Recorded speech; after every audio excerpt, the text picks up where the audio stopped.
Assalamualaikum warahmatullahi wabarakatuh. Alhamdulillahi rabbil alamin. Nahmaduhu wa nasta'inuhu wa nastaghfiruh. May yahdillah fala mudhillalah wa may yudlilhu fala hadiyalah. Asyhadu an la ilaha illallah wa asyhadu anna Muhammadan abduhu wa rasuluh. Allahumma salli wa sallim ala sayyidina Muhammadin wa ala alihi wa ashabihi ajma'in. Amma ba'du. Subhanaka la ilma lana illa ma 'allamtana. Subhana man la yanamu wa la yasqu. Amma ba'du, TMTV dimanapun Anda berada, Majelis Minang Kepri yang dirahmati Allah Subhanahu wa taala. Bersyukur kita kepada Allah, alhamdulillah, dengan nikmat Allah yang begitu banyak dihantarkannya kita pada hari yang ke-14 di bulan suci Ramadan. Bersalawat kita kepada Nabi Muhammad sallallahu alaihi wasallam dengan ucapan Allahumma salli wa sallim ala sayyidina Muhammad wa ala ali sayyidina Muhammad. Di hari yang ke-14 di bulan suci Ramadan ini, insyaallah tema kita ada sebuah kisah yang menyangkut pautkan dengan orang-orang yang banyak mengamalkan istighfar. Ada sebuah kisah. Kisah ini terjadi pada zamannya Imam Ahmad bin Hanbal. Beliau kita kenal dengan salah satu imam mazhab terbesar yang ada pada saat ini. Beliau imam mazhab, Imam Ahmad bin Hanbal adalah seorang imam mazhab yang terpopuler, termasyhur pada waktunya, dan sampai hari ini karang-karangan beliau, kitab-kitab beliau masih banyak dipakai oleh pelajar-pelajar muslim yang ada di seluruh bentaran dunia ini. Hadirin yang dirahmati Allah Subhanahu wa taala, apa kisahnya? Suatu ketika, kisah ini diceritakan oleh Imam Al-Jauzi di dalam kitabnya. Ketika Imam Ahmad sudah mencapai umur usia senja, beliau punya keinginan. Apa keinginan beliau? Keinginan di dalam hati untuk berkunjung ke sebuah negeri yang bernama negeri Syam. Padahal beliau tak tahu apa keinginan beliau berkunjung ke sana dan siapa yang akan dia tuju, beliau tak tahu. Tetapi ada rasa yang diciptakan, yang diberikan oleh Allah dalam hatinya. Keinginan beliau kuat sekali untuk mengunjungi negeri Syam tersebut. Singkat cerita, hadirin yang dirahmati Allah Subhanahu wa taala, mulailah perjalanan Imam bin Hanbal dari tempat kotanya ia mengajar pergi menuju negeri Syam. Ketika sampai di negeri Syam, ketika itu waktu zuhur telah masuk, beliau pergi ke salah satu masjid yang ada di kota tersebut. Pergi ke sana tanpa disadari, orang yang berada di kota Syam tak ada yang kenal dengan Imam Ahmad bin Hanbal. Mungkin waktu itu karena belum ada teknologi canggih, jadi tak semua orang bisa kenal dengan orang-orang yang terkenal pada abad itu. Hadirin yang dirahmati Allah Subhanahu wa taala, masuk Imam Ahmad bin Hanbal ke dalam masjid, melaksanakan sholat zuhur berjamaah bersama jamaah kaum muslimin yang ada pada waktu itu. Setelah selesai sholat, karena jauhnya perjalanan Imam Ahmad bin Hanbal ke negeri Syam, maka timbullah capek, timbullah lelah.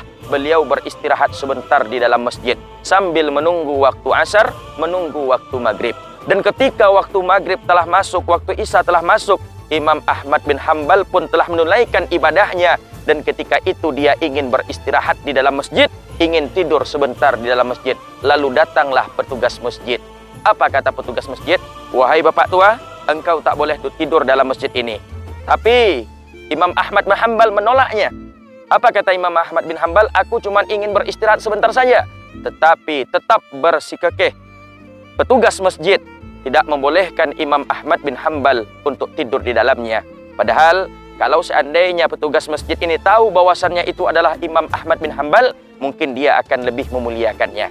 Hadirin yang dirahmati Allah Subhanahu wa taala, dengan cara kerendahan hati dan kemurahan hati, Imam Ahmad bin Hanbal keluar dari masjid dan menuju sebuah toko roti yang berada di kota itu. Ketika Imam Ahmad masuk ke toko roti tersebut, menanyakan apakah ada tempat yang kosong bagiku untuk beristirahat, karena aku sudah menempuh perjalanan yang begitu jauh. maka Imam Ahmad bin Hanbal mendapati tempat untuk beristirahat. Hadirin yang dirahmati Allah Subhanahu wa taala, sambil beristirahat Imam Ahmad bin Hanbal memandang seorang pemuda yang sedang memasak roti. Dari mulai kegiatannya dia membuat roti, menggoreng roti, memanggang roti diperhatikan oleh Imam Ahmad bin Hanbal. Tetapi ada yang menarik perhatian Imam Ahmad bin Hanbal. Bukan dari rotinya, bukan dari skill penjual rotinya dan pembuat rotinya, melainkan dari gerak mulut seorang pemuda yang ketika dia memasak roti, memanggang roti, mengaduk adonan roti, yang selalu terucap dari lidahnya, bergerak bibirnya mengucapkan kalimat-kalimat zikir, yakni kalimatnya adalah Astaghfirullahaladzim. Ketika itu Imam Ahmad mendatangi pemuda tersebut. Wahai pemuda, sudah berapa lamakah engkau mengamalkan zikir istighfar ini? Dijawab oleh pemuda, amalan ini wahai bapak, sudah lama sekali aku amalkan. Lalu Imam Ahmad bertanya lagi, lalu apa yang engkau peroleh dari amalan istighfar ini? Maka dijawab oleh pemuda yang membuat roti tadi, apa kata beliau?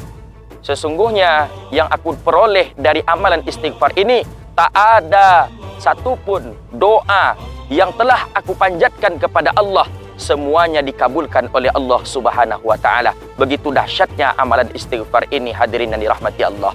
Tetapi kata Imam Ahmad bin Hanbal, ada enggak kira-kira satu permohonanmu atau satu keinginanmu yang belum dikabulkan oleh Allah Subhanahu wa taala? Maka dijawab oleh pemuda, ya betul, ada satu keinginanku yang sampai saat ini belum juga dikabulkan oleh Allah Subhanahu wa taala. Apa keinginanmu itu? Coba ceritakan kepadaku, kata Imam Ahmad bin Hanbal. Apa kata pemuda ini? Keinginanku yang terakhir adalah aku ingin bertemu dengan seorang wali Allah yang masyhur pada abad ini yang bernama Imam Ahmad bin Hanbal. Mendengar hal itu, hadirin yang dirahmati Allah, terkejut Imam Ahmad bin Hanbal seraya mengucapkan puji kepada Allah Subhanahu wa taala. Masya Allah, walhamdulillah. Ketahuilah wahai pemuda, sesungguhnya yang berada di depanmu hari ini adalah aku, Imam Ahmad bin Hanbal. Mendengar hal itu, hadirin yang dirahmati Allah Subhanahu wa taala, begitu senangnya hati seorang pemuda tadi. Di antara banyak keinginan-keinginannya, keinginan semua itu dikabulkan oleh Allah dengan amalan beristighfar sebanyak-banyaknya kepada Allah Subhanahu wa taala. Hadirin yang dirahmati Allah Subhanahu wa taala. Jadi istighfar ini bukan sekedar amalan yang biasa, melainkan amalan para wali-wali Allah, para ulama-ulama, amalannya para nabi-nabi. Maka dari itu, hadirin yang dirahmati Allah Subhanahu wa taala, kalau ingin permintaan kita dikabulkan oleh Allah, ingin hidup kita dipanjangkan umur oleh Allah, rezeki dilapangkan, kesusahan dihilangkan, kesedihan ditukar dengan kebahagiaan, maka banyak-banyaklah beristighfar kepada Allah Subhanahu wa taala. Sekian, terima kasih. Mohon maaf atas segala kekurangan. Terima kasih atas segala perhatian. Mohon maaf. Akhirul kalam, billahi taufik wal hidayah. Wassalamualaikum warahmatullahi wabarakatuh.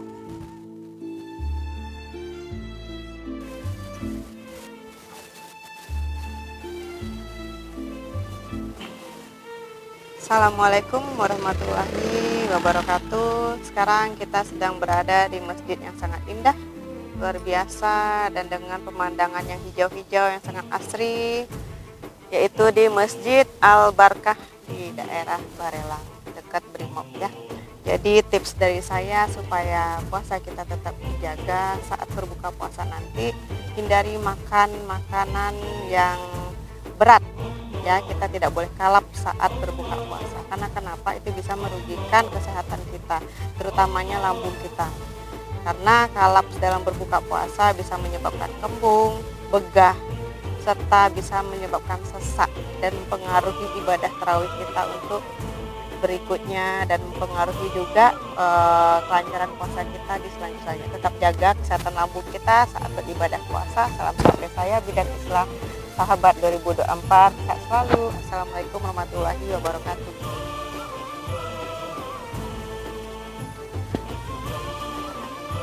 Assalamualaikum warahmatullahi wabarakatuh.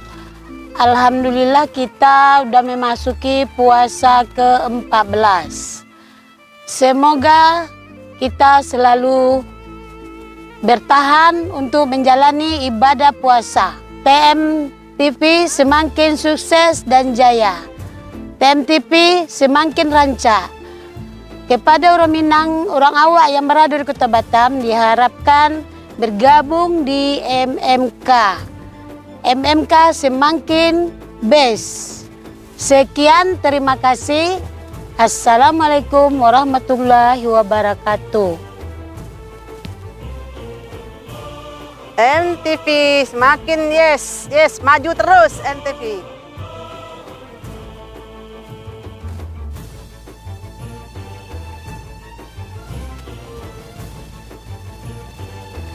Assalamualaikum warahmatullahi wabarakatuh. Apa kabar sahabat TMTV dimanapun engkau berada? Alhamdulillah hari ini sudah memasuki bulan suci Ramadan yang ke-14. Mudah-mudahan kita semua ibadahnya, dan bagi Dunsana Majelis Minang Kepri semoga selalu jaya, semakin sukses, dan untuk TMTV tetap keren dan selalu di hati. TMTV, oke. Ya, Assalamualaikum warahmatullahi wabarakatuh.